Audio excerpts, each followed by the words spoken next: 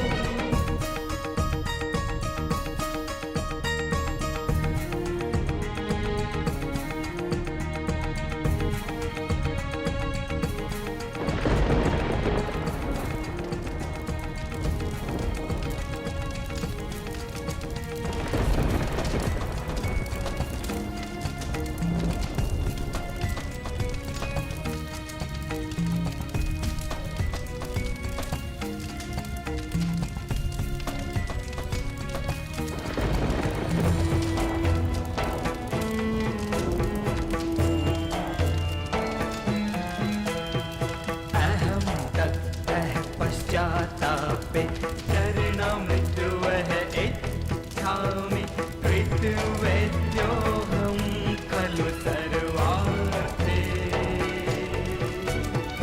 वः शरणं हि गच्छामि वः शरणं हि गच्छामि वः शरणं हि गच्छामि।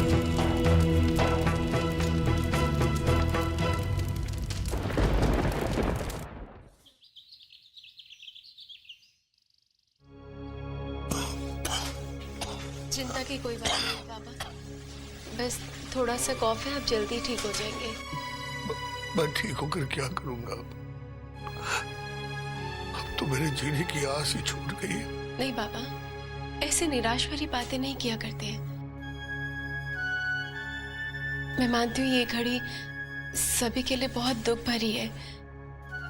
भगवान जी ने आपसे आपकी एक बेटी छीन ली है, लेकिन बाबा आप देखें ना, आपकी दूसरी बेटी तो आपके पास बैठी है और आप इस तरह की बातें करेंगे तो इन्हें कौन संभालेगा? बाबा, आप भाभी की कसम खाइए कि आप ऐसी बातें कभी नहीं करेंगे। मैं अपनी बेटी की कसम खाकर कहता हूँ कि मैं आइंदा ऐसी बातें नहीं करूंगा। भाभी, पापा को बस थोड़ा सा कॉफ हुआ है। मैं अभी ऋषभ से मेडिसिन मंगवा लेती हूँ पापा के लिए, लेकिन जब तक दवा नहीं आ जाती आप इनके लिए काढ़ा बना दीजिए ना। वही काढ़ा जो आप मंत्री जी की वाइफ के लिए बनाया करती थी। पापा को काढ़ा पीने से बहुत आराम मिलेगा। चाहिए ना भाभी, काढ़ा बना के ले आइए। बस पापा, आपको काढ़ा पीते ही बहुत आराम मिलेगा। तब तक ऋषभ भी मेडिसिन लेके आ जाएंगे। पता नहीं ये जान की काढ़ा कैसे बनाती थी। उसके काढ़ा बनाने की रेसिपी मैं कहां से लाऊं?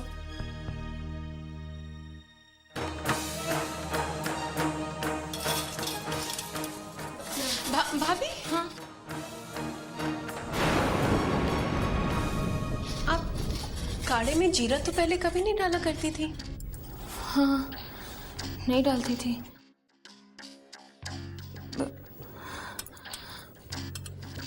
पता नहीं क्या हो रहा है मुझे। मेरी कुछ समझ में नहीं आ रहा है रानी। क्या करना है, क्या डालना है? भाभी, भाभी संभालिए अपने आप को। गलती मेरी ही है।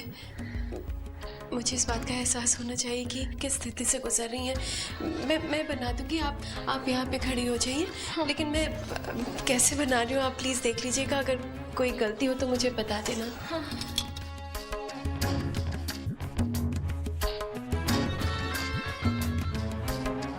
ये ठीक है ना भाभी? हाँ हाँ ठीक है।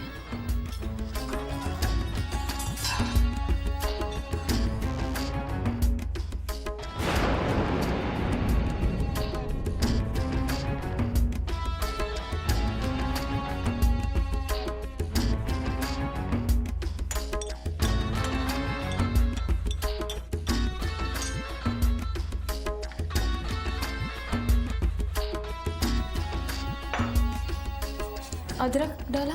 जी।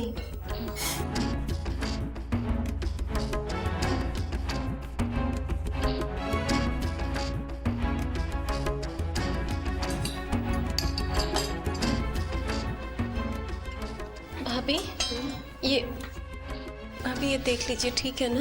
हाँ। चलिए पापा को पिला देते हैं। चलो।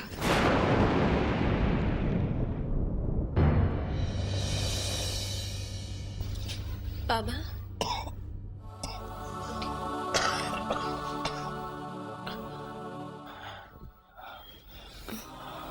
भाभी अपने हाथ से काढ़ा पिला दीजिए। कहते हैं ना, प्यार से दी हुई दवा ज्यादा असर करती है।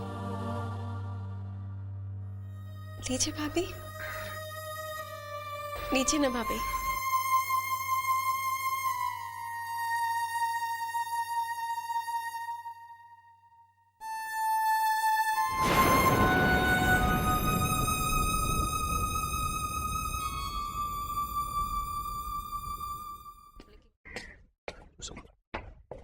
भैया सामान रख दिया। जय, रानी और जानकी भाभी को बुला लाओ, जाओ। एक बात आप कान खोलकर सुन लीजिए, अगर किसी भी वजह से मैं पकड़ी गई तो आप भी नहीं बचेंगे। सबके सामने आपकी पोल खोल दूंगी मैं। गलती से भी ये मत सोचिएगा कि अगर मैं फंस गई तो आप बच जाएंगे। देखो, ये सब बेकार की बातें सोचने का वक्त नहीं है मेरे पास। और रही बात तुम्हारी फंसने की, मैं तुम्हें क्यों फंसाऊंगा? अरे बेटी हो तुम मेरी, फंसा कर जाऊंगा कहाँ? देखो, ये आपस की मतभेद छोड़ो और मेरी बात ध्यान से सुनो। ये जो खेल हमने शुरू किया है ना, इसे आखिर तक पूरा करना है हमें। तुम्हें अपनी आंखें और कान हमेशा खुले रखने हैं। होशियारी से काम लेना होगा। जानकी के ससुराल के बारे में जितनी जानकारी मुझे है वो मैं तुम्हें देता रहूंगा। बाकी तुम्हें सचेत रहना होगा। हाँ, अगर अनजाने में तुमसे कोई गलती हो गई तो जता देना कि तुम अपने बहन के गम में दुखी हो। ऐसे गलती के लिए तो कोई भी माफ कर देता है ना। देखो, जानकी के ससुराल में कुल मिलाकर उसके 3 देवर और देवरानियां हैं। सबसे पहले ऋषभ और रानी, जो यहाँ पर आए हुए हैं। दूसरे नंबर पे है वरुण और पायल, जो यहाँ पर नहीं आए। और हाँ, उनकी एक प्यारी सी छोटी सी बच्ची है, गुड़िया। और आखिरी जय, जिसकी अभी अभी नई शादी हुई है। उनकी पत्नी का नाम है रजनी।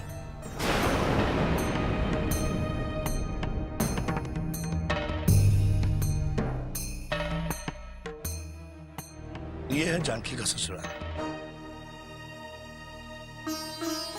वो सब ठीक है, लेकिन एक बात अच्छी तरह याद रखिएगा आप, मेरे साथ कोई भी चालाकी करने की कोशिश मत करना।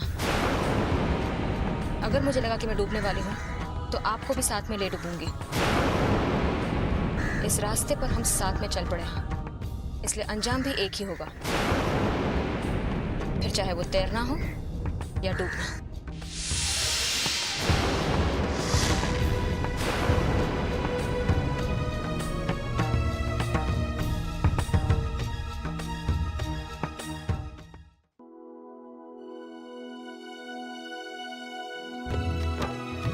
अरे वाह, आज सूरज किस ओर से निकला है? आज हमारी रजनी जी घर इतनी जल्दी कैसे आ गई? कोई चमत्कार हुआ क्या? अगर आप यहाँ पर हो तो आपके शो का क्या होगा? आज आपकी टीम ने आपको इतना जल्दी कैसे आने दिया घर पे? भाभी वो क्या है ना, आज हमारी लाइटिंग की टेक्निकल प्रॉब्लम हो गई, इसलिए रिहर्सल भी पूरी नहीं हो पाई। खैर अच्छा ही हुआ, इतने दिनों बाद मौका मिला है कि आपके साथ दिन में बैठ के खाना खा सके। चलिए, मुझे तो बहुत भूख लगी है।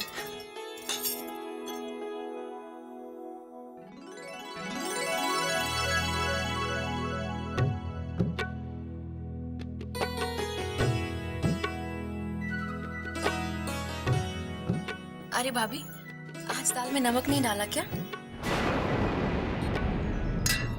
हाँ, भूल गई मैं दाल में नमक डालना। मुझे खाना बनाते थोड़ी ना आता है ना? वैसे भी मैं कोई काम कब ठीक से करती हूँ? और सारी परफेक्शन तो तुम्ही में भरी हुई है। तुम तो परफेक्ट हो, है ना? अगर इतनी ही बड़ी परफेक्शनिस्ट हो तो फिर खुद क्यों नहीं किचन में आके खाना बनाती हो? नहीं, तुम्हें तो रोज बना बनाया सजा सजाया हुआ खाना मिल जाता है, इसलिए बातें करना सीख गई हो। मेरे खाने में नुक्स निकालना सीख गई हो तुम। दूसरों की मेहनत पर उंगली उठाना बहुत ही आसान काम होता है रजनी जी, मगर आप खुद अगर 2 बूंद पसीने की बहाएंगी ना किचन में, तो अपने आप आपको दाल में नमक ठीक लगेगा। समझी तुम?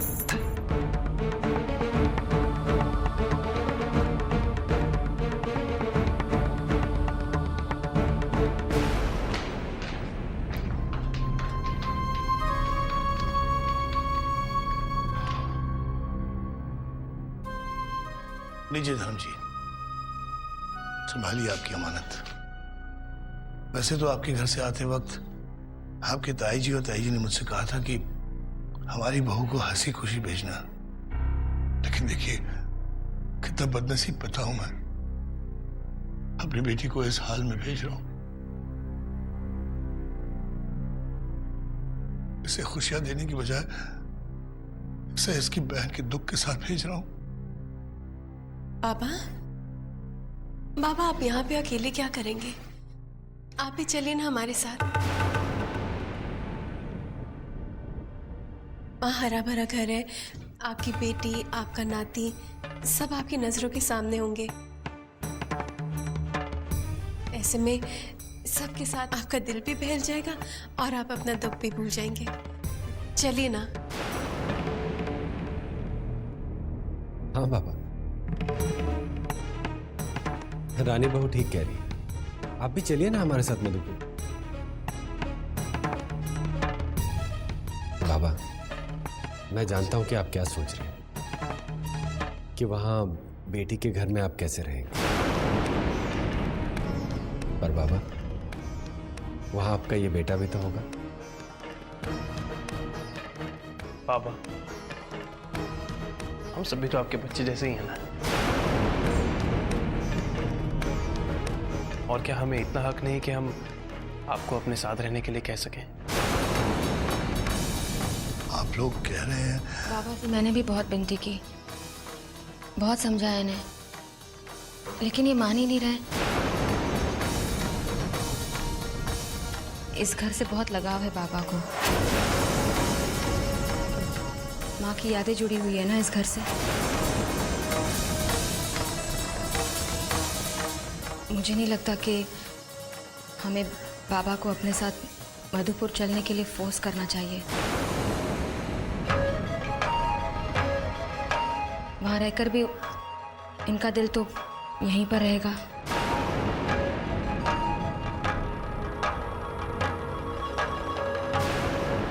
है ना बाबा?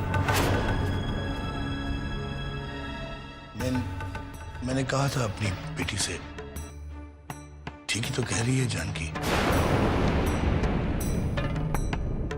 आप लोग चलिए। ठीक है बाबा, अपना ध्यान रखिएगा।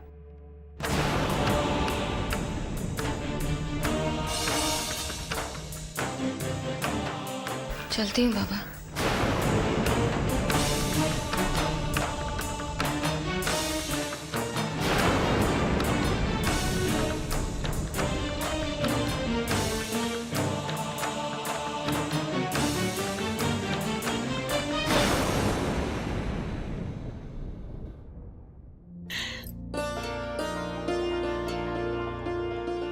जानकी बहू, उस दिन जब हमने तुम्हारे एक्सीडेंट के बारे में सुना था ना, हमें तो जैसे होश ही नहीं रहा। पर देखो ना, राम जी कितनी दयालु है, उनकी कृपा थी ना तुम्हारे साथ।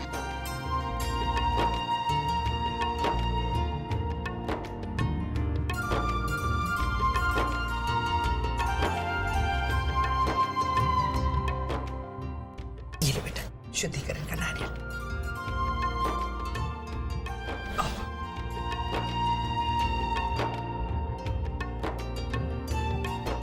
कैसे हो जानकी बेटा?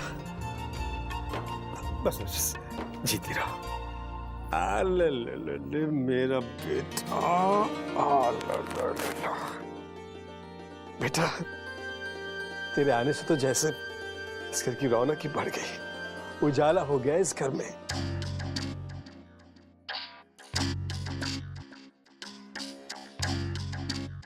आइए भाभी।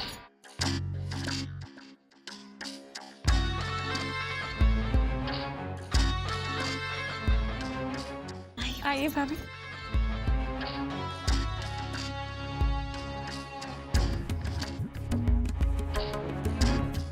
साहू जी, आपकी तबीयत कैसी है? परहेज कर रहे हैं? बेटा, जिस घर में साक्षात राम जी का वास हो, उसके घर वालों को क्या हो सकता है? हमारी बहू सही सलामत है तो हम भी ठीक ठाक है। श्लोक भी आपको बहुत याद कर रहा था। श्लोक तो सबको याद करता है।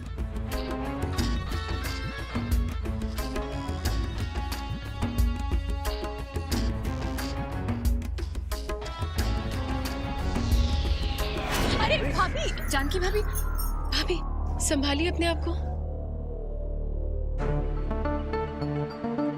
ठीक है ना? बैठिए बैठिए बैठिए। मैं पानी लेके आती हूँ।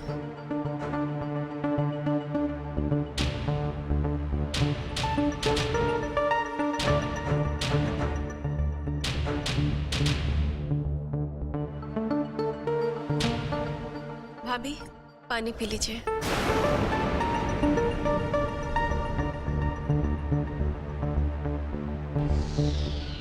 जानती हो, वो शुद्धिकरण का नारियल पायल को दे दो,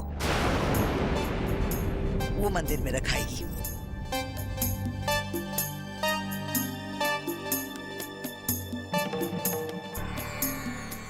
हे भगवान, इसमें से रजनी कौन है और पायल कौन है?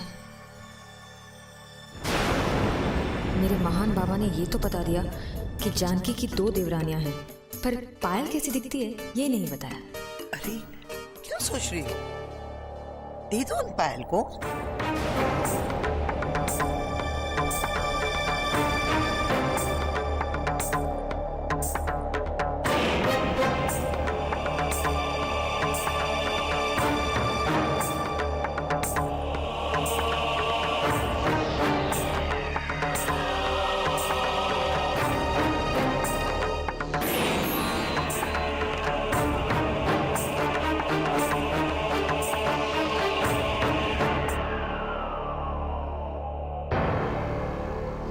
मम्मा,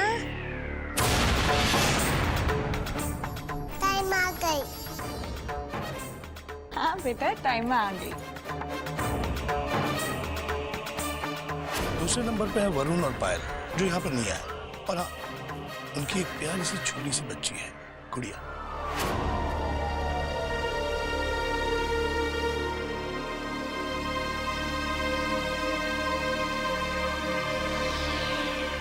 चले? अरे बेटा, जाओ आप अपना कामकाज संभालो। जी ताई जी। ऋषभ, गाड़ी निकालो, ऑफिस चलते हैं। जाके आते हैं।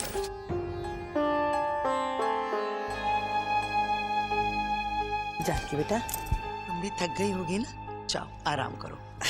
श्लोक इस वक्त सोया हुआ है, इसे मेरे पास ही रहने दो। भाई थोड़ा वक्त इसके साथ गुजारूंगी तो मेरी ममता को तृप्ति मिलेगी। भाई तुम दोनों माँ बेटे इस घर से क्या गए, बस इस घर की रौनक ही चली गई। ये हवेली बिल्कुल सुनसान हो गई थी।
मेरा कमरा है।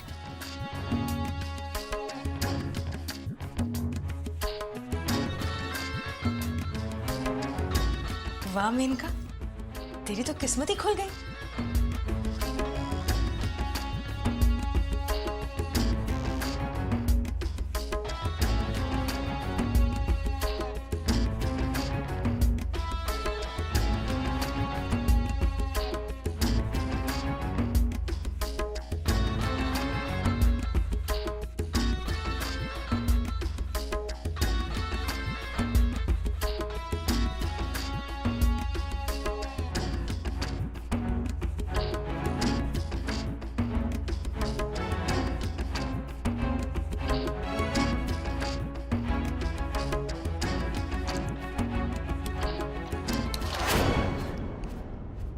ये हुई ना बात।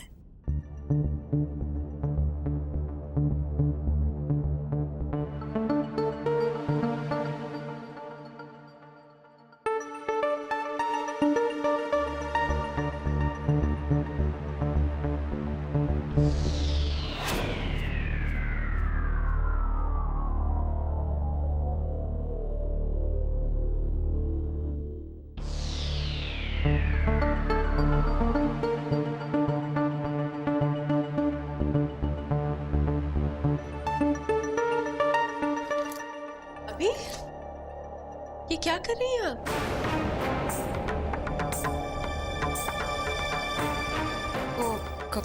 ताई जी ने आपको बोला ना आराम करने के लिए, और आप है कि आते ही काम करना शुरू कर दिया आपने। ठीक बात नहीं है ये। आप भी ना, चलिए आराम कीजिए, बैठिए।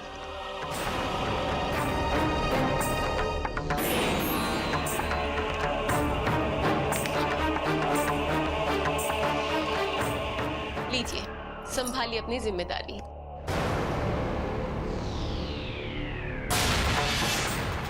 लीजिए।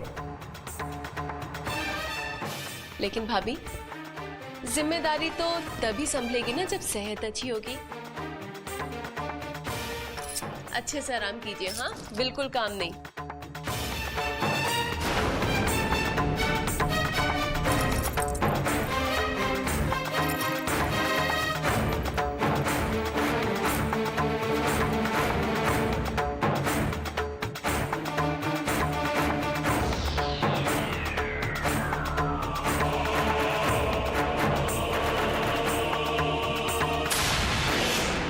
ये सब कुछ मेरा है, सब कुछ। ये घर, ये धन, ये दौलत, सब कुछ।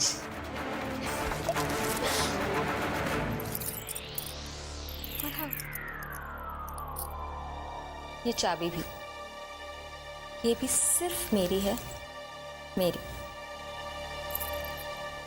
किसी का उधार नहीं लिया मैंने, सब कुछ मेरा है।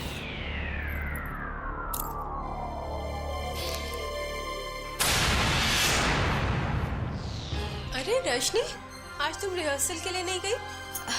भाभी मैं अब से ना थोड़ा लेट से जाया करूंगी। क्यों, रिहर्सल का टाइम चेंज हो गया? नहीं, अब देखिए ना भाभी, सुबह से बनिया को सामान लाने के लिए ऑर्डर दिया हुआ है, वो है कि सामान ही नहीं लेके आया है। ये लोग इतने लापरवाह हो गए ना कि। सच सच बताओ, बात क्या है? देखो रजनी, मुझसे कोई बात मत छुपाओ, बताओ क्या हुआ है? हाँ हाँ, इतनी नौटंकी करके क्यों बात कर रही हो? साफ साफ क्यों नहीं कह देती कि पायल भाभी की वजह से मैं रिहर्सल्स के लिए लेट जाऊंगी? चुप क्यों खड़ी हो तुम? बोलो कुछ, लगा दो सारा इल्जाम मेरे सर पर। वैसे इस घर में कोई कुछ भी करे, इल्जाम तो मेरे ही सर लगना है ना? तो तुम भी कह दो कि पायल भाभी बुरी भाभी है, कितना सुनाया है मुझे। बस करो पायल, रजनी ने ऐसा कुछ नहीं कहा है, और तुम्हारा तो नाम भी नहीं लिया उस बेचारी ने। तुम खामखा इतना नाराज हो रही हो। देखो पायल, गुस्सा करने से कोई भी बात सुलझती नहीं है, बल्कि रिश्तों में दरार पड़ जाती है। इसलिए संभालो अपने आप को। हमेशा मैं ही संभालू अपने आप को भाभी, बाकी सब तो पहले से ही संभले हुए हैं ना।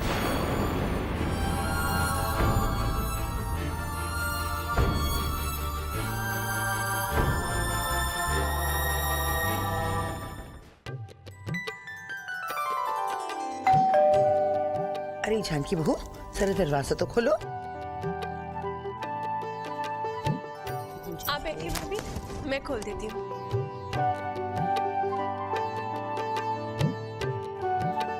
अरे हाँ, आइए आइए।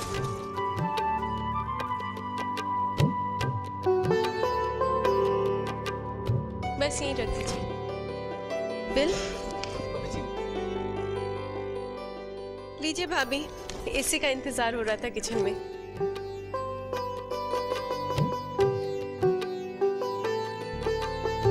अरे ये क्या है?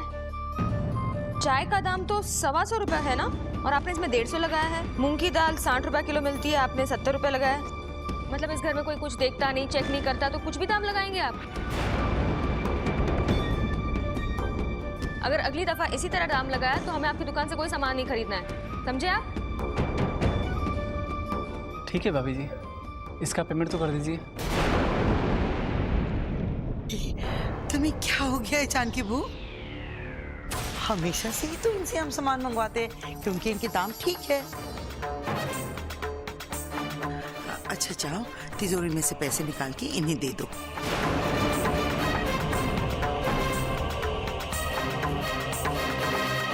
जी ये लीजिए। आप सामान अंदर रख दीजिए।